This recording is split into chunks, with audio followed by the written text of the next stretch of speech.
வணக்கம் நேயர்களே, ஷர்மிளா வெங்கடேஸ்வரன் சேனலுக்கு உங்களை அன்புடன் வரவேற்கிறேன். இன்றைக்கி என்ன டாபிக்னா kitchen useful tips and tricks வாங்க பார்க்கலாம்.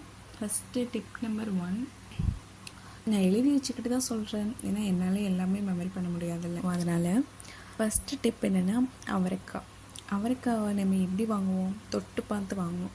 தொட்டு பார்த்து அந்த விதைகள் பெருசு இருக்கும், காய்கள் வாங்கிறதுக்கு நல்லாயிருக்கும். அது இலசாக வாங்கினால் நார் அதிகம் இருக்காது. செகண்ட் ஒன் என்னென்னா பாகற்காய். பெரிய பாகற்காயில் உருண்டையை விட தட்டையான நீண்ட காய் நல்லதாக இருக்கும் வாங்கிறதுக்கு. தென் என்னென்னா வாழைப்பூ நம்ம எப்படி வாங்கலாம், அந்த வாழைப்பூ மேல் இதழை விரித்து பூக்கள் கருப்பாகாமல் வெளி நிறத்தில் இருக்கிறதா என பார்க்கவும். அப்படி இருந்தால் ஃப்ரெஷ்ஷாக நம்ம வாங்கிக்கலாம். தென் கோவைக்காய் முழுக்க பச்சையாக வாங்க வேணும், சிவப்பு லேசாக இருந்தாலும் அதை வாங்கக்கூடாது.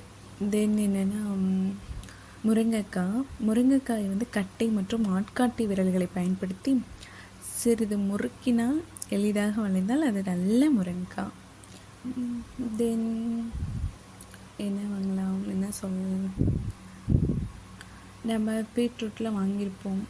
அந்த பீட்ரூட்டும் கேரட்டும் நறுக்கிறதுக்கு எவ்வளோ கஷ்டம் நமக்கு தெரியும்.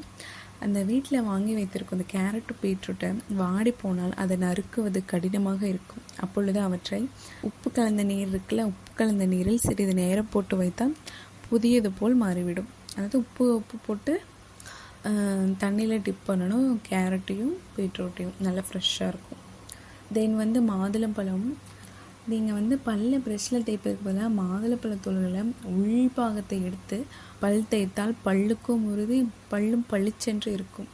மாதுளப்பழ உள்பாகத்தை பல்லில் தேய்ச்சா பல் உறுதியாக இருக்கும்.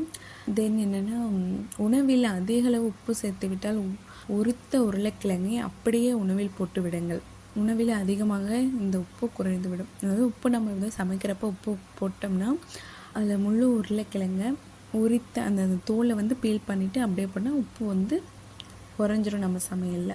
அடுத்த டிப்ஸ் பால் வைக்கும் பாத்திரம் எப்போதும் சுத்தமாக இருக்கணும். அப்போது தான் பால் கெடாமல் இருக்கும். கொஞ்சம் அந்த பிசுறு கூட இருக்கக்கூடாது, அப்போ தான் இந்த பால் கெடாமல் இருக்கும். 2 நெல்மணிகளை போட்டு வைத்தால் காலையில் கறந்த பால் இரவு வரை கெடாமல் இருக்கும்.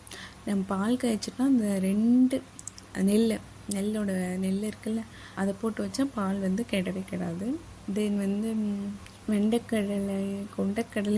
பட்டாணி, மொச்சை போன்றோட சமையலுக்கு தேவையான முதல் நாள் ஊறப்போட மறந்துவிட்டால் மற்ற எண்ணெய் விடாமல் நன்றாக வறுத்து பிறகு குக்கரில் வேக வைத்தால் நன்கு வெந்துவிடும். கொண்டைக்கடலை, பச்சை பட்டாணி நெக்ஸ்ட்டு மார்னிங் செய்கிறதுக்கு ப்ரிப்பேர் பண்ணணும்னா அப்படி ஊற வைக்க மறந்து போய்ட்டுன்னா அவற்றை எண்ணெய் விடாமல் நன்கு வறுத்து பிறகு குக்கரில் வேக வைத்தால் நன்கு வெந்துவிடும். அது எண்ணெய் போடாமல் வறுக்கணும். அப்படி வேறு எதாவது நம்ம பேனில் வறுத்துட்டு போட்டால் சீக்கிரம் வெந்துடும். தென் என்னென்னா நீங்களும் டிப்ஸ் இருந்தால் சொல்லுங்கள், கமெண்ட் பண்ணுங்கள். தேங்க்யூ. நெக்ஸ்ட் எபிசோடில் பார்க்கலாம். Thank you so much.